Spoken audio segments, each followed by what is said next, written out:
All righty. We are in Tehillim Yud Tes, Psalm 19, and I'm having one of those moments where I realize that I don't think I've ever davened before. Um, we say this on Shabbos morning at the Zugi Zimra, and I had no idea what I was missing. It's really absolutely magnificent. So I will try to do justice to David Melech and Rav Hirsch. Um, and basically the Tehillah begins, the beginning section, we went through this last time. The beginning section is acknowledging um, Hashem's creation as the means for recognizing his existence. And that there are two elements we focused on, the Shemayim, which are the part that we perceive as being fixed, even though we know that the heavens are moving, but from our perspective, we're so far away that every time every time we look at the sky, we're seeing the same constellations. Um, and then we have the rakia, which is our atmosphere that we live in, and that's dynamic. And you have the interplay of these two elements that Hashem created a fixed structure, and he created a dynamic world that lives within that structure. And that was sort of the main theme that we saw in the first few psukim. And the distinction between day and night, Rav Hirsch explained, is that by day we are active, we are engaged, and at night we are passive. And while we sleep, our neshama is more closely connected with Hashem. So that when we wake up in the morning, we're not just physically reinvigorated, we're spiritually reinvigorated. We're ready to start the day again because we've had this time of repose, physical and spiritual repose, um, bonding, as it were, with Hashem while we are in the unconsciousness of sleep. It's really interesting. From what I've been told, doctors really can't explain the difference between being asleep and being in a coma, except you wake up from one, you don't wake up from the other necessarily. But the mechanism of unconsciousness, they don't really have a good understanding. I've heard it explained why you wake up from sleep and why you don't wake up from a coma. It's really quite interesting that we are in fact in a kind of, and because I'll say that sleep is a 60th of death. And that's just another way of articulating this idea that we have a certain bond with Hashem asleep that we don't have while we're awake.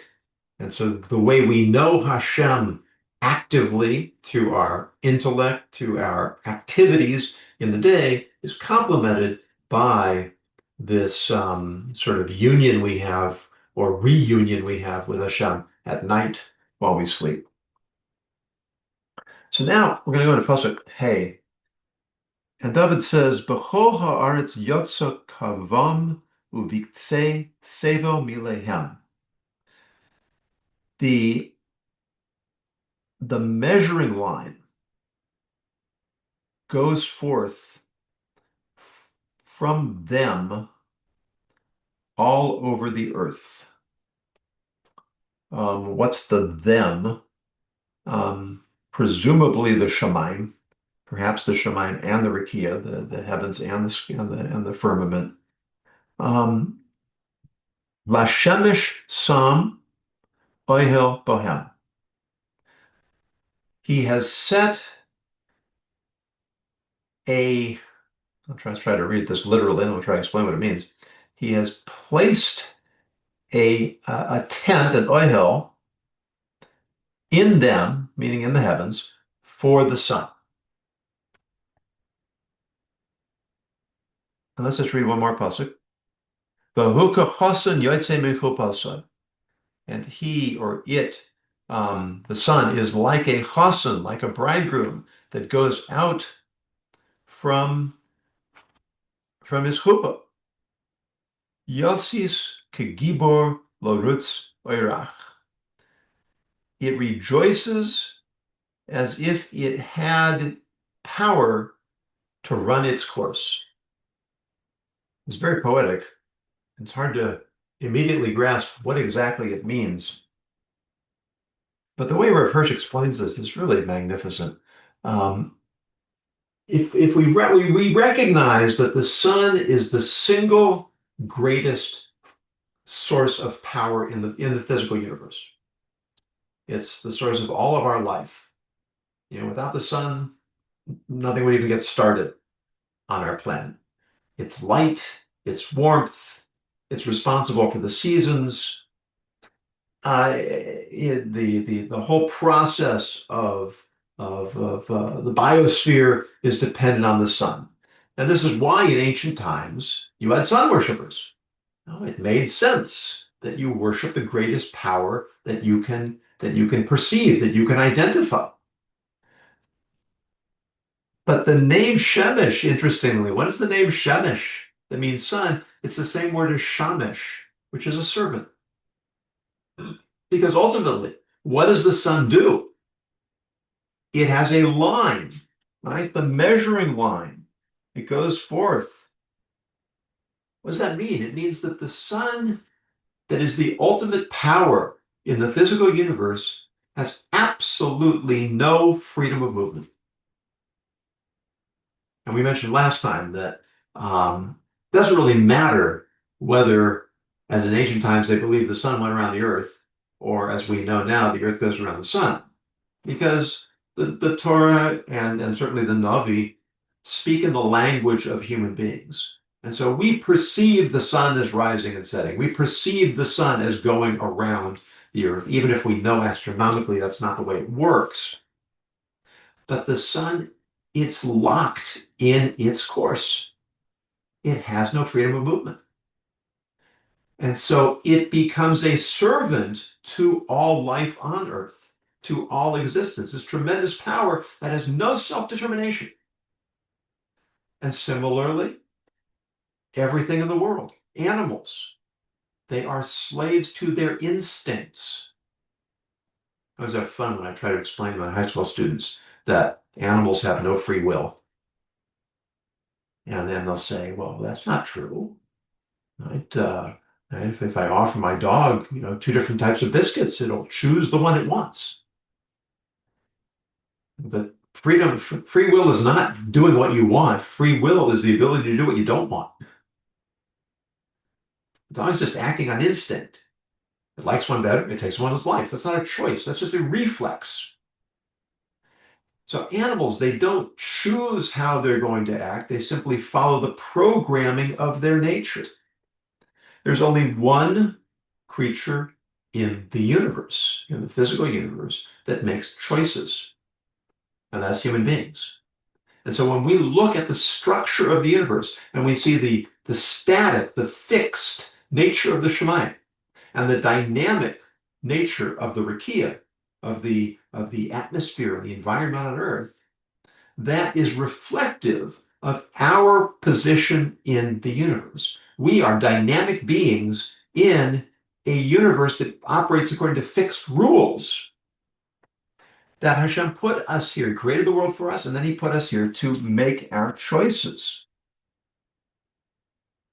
And that when we see the tremendous powers of nature, the sun, the wind, if you're paying attention to the news in Israel, torrential rainpour and fierce wind blowing.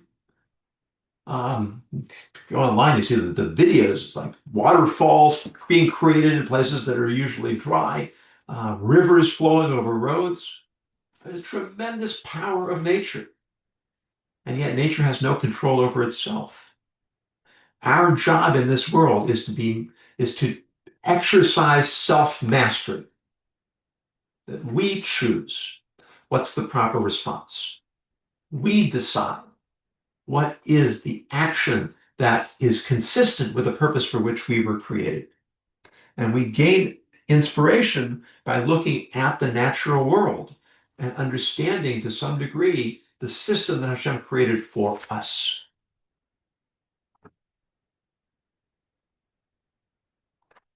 And here's the point that Rav Hirsch makes as we move into the next pasuk, we get into a whole new section. And this section is that just because I recognize there's a creator, that doesn't necessarily tell me anything about what he wants from me or what my duties are to him. It doesn't give me a guide for how to live in the world. Yes, I understand Hashem created the world. That is evident to anybody who's paying attention. But now what? What do I do? Hashem must want something from me or for me because he put me here and he created this world for me. But what is it? And that's why we need Torah. And it's interesting.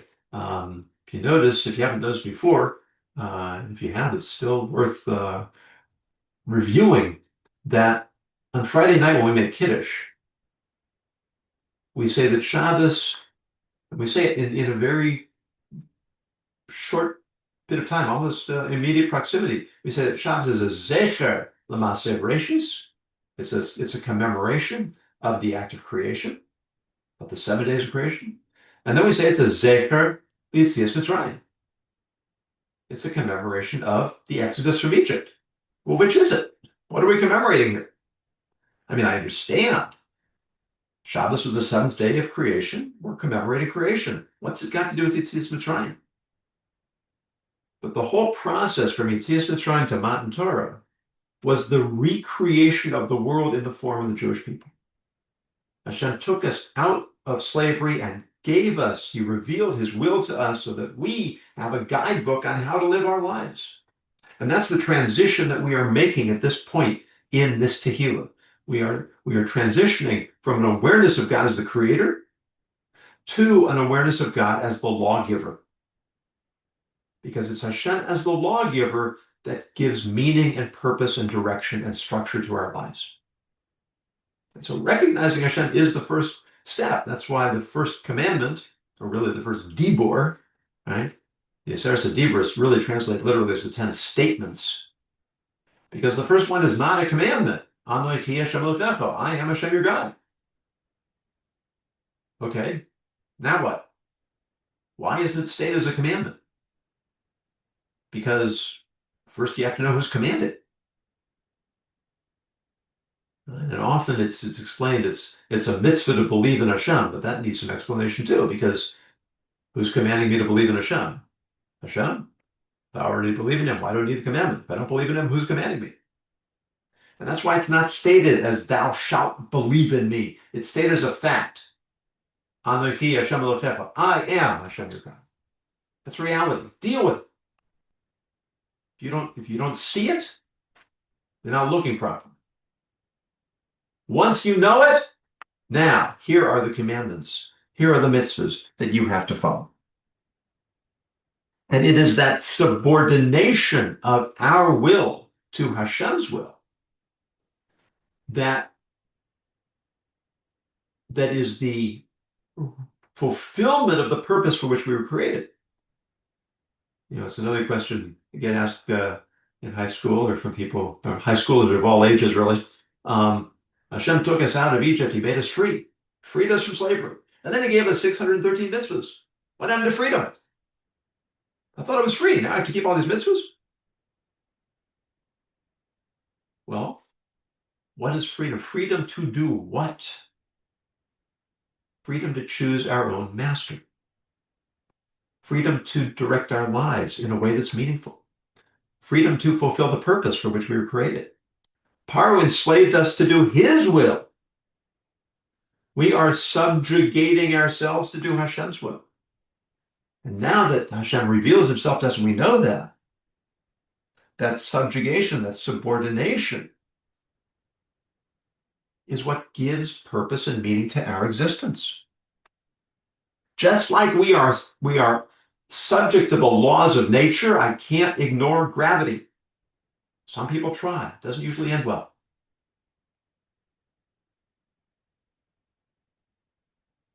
There are laws that govern the world, physics, chemistry, biology. We can't ignore them. In the same way that we have no choice but to subjugate ourselves to the laws of physical nature, we have no moral choice other than to subject ourselves to the laws of God.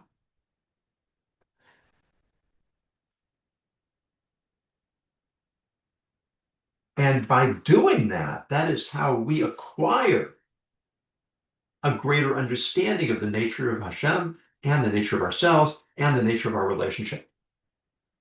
And that's where we go next. Now, I'm going to read the next three psukim to you and see who's really on the ball. And tell me where, I already told you this Tehillim is Shabbos morning davening, but tell me where else in in the liturgy you find these psukim. Teiras Hashem Tamima Meshivas Nefesh. The laws or the instructions of Hashem are pure, are all-encompassing. They restore or they restore the soul. Edus Hashem Ne'amana. The testimony of God is faithful. Machkimas Pesi. It gives wisdom to the naive. Pikude Hashem Yesharim. The verse translates the mandates of Hashem are upright. Mesamche lev. They cause the heart to rejoice. Mitzvahs Hashem bara. The commandments of Hashem are radiant. Me'iras einayim. They enlighten the eyes. Yiras Hashem tahira. Fear of God is pure. Omedes lo ad. He endures forever. Mishpatei Hashem emes. The ordinances of God are true. Tzadku yachtov. They are universally just. Excuse me, Rabbi Goldson. Yes. Just to backtrack for a minute, because we're racing along here, I was puzzled about the whole thing with the bridegroom and how that fit into everything. Oh, thank you. I skipped over that, didn't I? All right, so we'll hold off the quiz for a moment. Thank you, Miss Linda. Yeah. So why is the son compared to a bridegroom? So think about, some of us are going to have to think way, way back. But if we don't remember ourselves, we can remember we can remember our children or our neighbors or just use our imagination. Imagine a bridegroom, imagine a husband waking up on the morning before his wedding. He opens his eyes in the morning.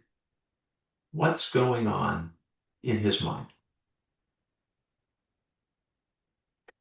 He is facing the most profound transition of his life. Going from a yachid, an individual, to part of a team, part of a pair. He is binding himself to another person in partnership that is meant to be eternal. And what's his mindset? What's going on inside his head? Right? Rebbe, what about the aspect of the fulfillment of a completion? The Gemara says that a man without a wife is only half a man. Is that exactly part of the heshbon? Yeah, absolutely. In other words, so part of it is he's got this sense of completion, of fulfillment. Part of it, he has a certain trepidation, right? We're always a little uneasy going into the unknown.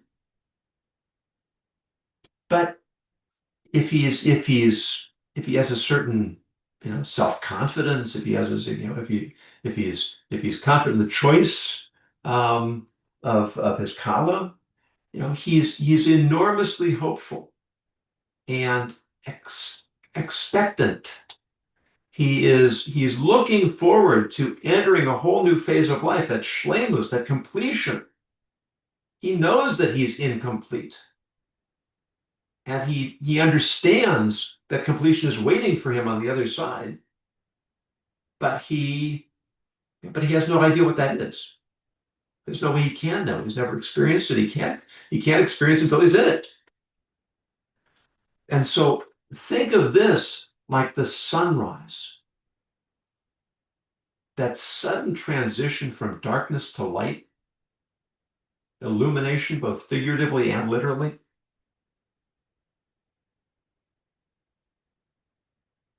But the nuance of the pasuk,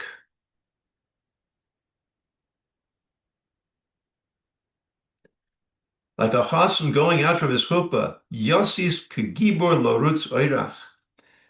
The sun rejoices as if it had power to run its course.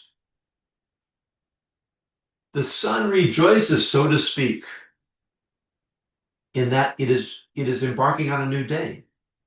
It's following the path that was laid out for it. It's serving Hashem the way it's designed to be served. And the sun rejoices in that service. How much more so do we rejoice in the opportunity to serve Hashem with our free will, choose to serve Him like the bridegroom? This is the attitude that we should have every day. But the sun says it has no power, as if it had power. But it rejoices, right? It rejoices as if it had power. If it had power, right? So all the more so should we rejoice. It's just like a chassan. He thinks he's going to be in charge until. Well, for the next 12 hours until the chuppah, he's still in charge. Yeah. Rebbe? So he's entering, right? He's choosing to enter into this relationship because he understands this is what life's all about. Just like the sun's job is to bring light and warmth to the earth. So every day, of course, for the sun, every moment is a new day somewhere, right? And so this is all kivyochel. This is all as if to say, right? Because of course does the sun actually rejoice? I don't know. I haven't had too many conversations with the sun. Isn't that a song? Rebbe? I'm going to do me some talking to this. Raindrops keep falling on my head. Okay, yeah. So the sheet of Rashi, I think it's a Gemara in Tainus, talks about that the Earth is still and the whole universe is rotating around the Earth. I mean, that's I believe Rashi Shita in my Bereshis, where the Earth is the center of the world and the whole universe rotates around the Earth. So when it says the sun runs its course,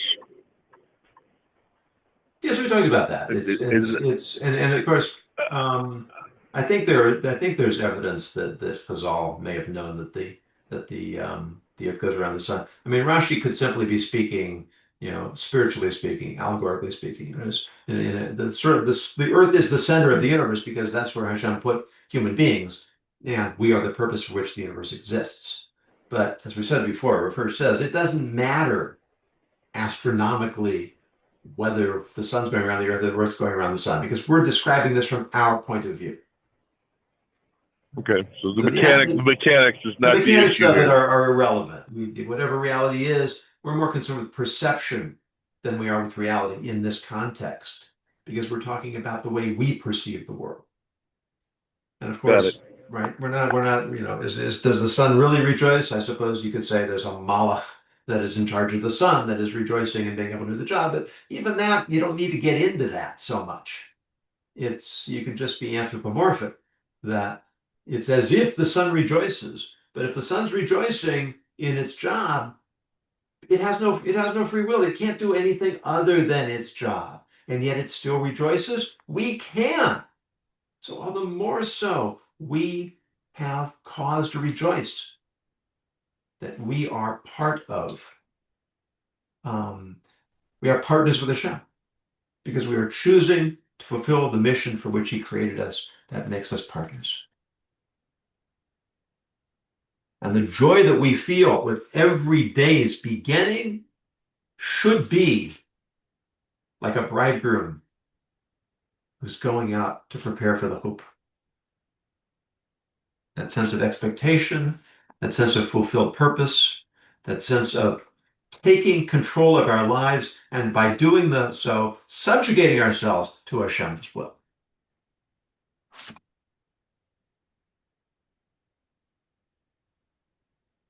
And then the other pasuk I skipped out in Zion, Miktsei Hashamayim Moitzoi Uskufosoi Al Sam. And yet, one point upon the heavens remains its origin. The Ein Nistar Mechamasoi. And its orbit is within their defined bounds. And so Hashem is not hidden even before his Son. Which again is just amplifying this theme that we've been discussing in the first section, that we recognize Hashem through the workings of nature. And that the great power of the Son, if a person chooses to, they can ascribe independent power to all the forces of the universe. But Hashem created the world that way because he gives us free will. And free will includes, we can recognize him as the creator, or we can deny him. We can deny his existence, say things just happened. Everything just fell into place by itself. And I'm still waiting for these atheistic people who worship science. They have no answers. There's so many questions that they simply can't answer. And they have such faith in their scientism that they'll solve the answers. They'll explain why. You don't have to believe in God. And it's almost amusing to watch how they flail around trying to avoid these massive problems. What caused Big Bang? How did life come about through spontaneous generation? How do you explain dark energy? How do you explain dark matter? How do you explain the lack of fossil evidence for evolution? It's just mind-boggling. And they say we're people of faith. That's what Rav is saying. You look at the universe, only a fool cannot recognize the hand of God. And you don't do it by denying science. You do it by understanding science and recognizing the limits of science. So that's the introductory part, recognizing Hashem through nature. And then we begin the second part. So did anybody recognize those pasukim that I read from somewhere other than Shabbos morning? This is more on the men than it is on the women. Yeah, because these three Simchas Torah. pasukim. What's that? Simchas Torah. Simchas Torah, very good. Excellent. Who is that? Some guy, some stranger. Yeah. At Simchas Torah, we do 7 hakafas, and these 3 pasukim are each one's broken in half. And we say half a pasuk for each of the first 6 hakafas.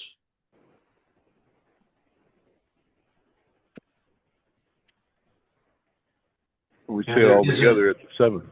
Yeah, well, then we'll have to figure out what about number 7. Number 7 is the following pasuk.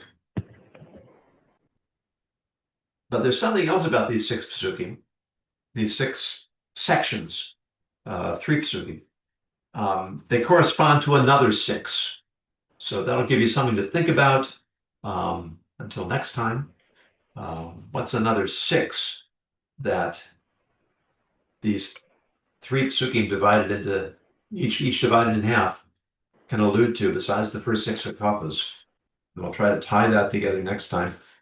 Next week, I expect to be out of town, so we will not meet Tuesday unless something happens to my travel plans. But if it's Hashem, we will continue the week after. So thank you all. Have a good Thank evening. you.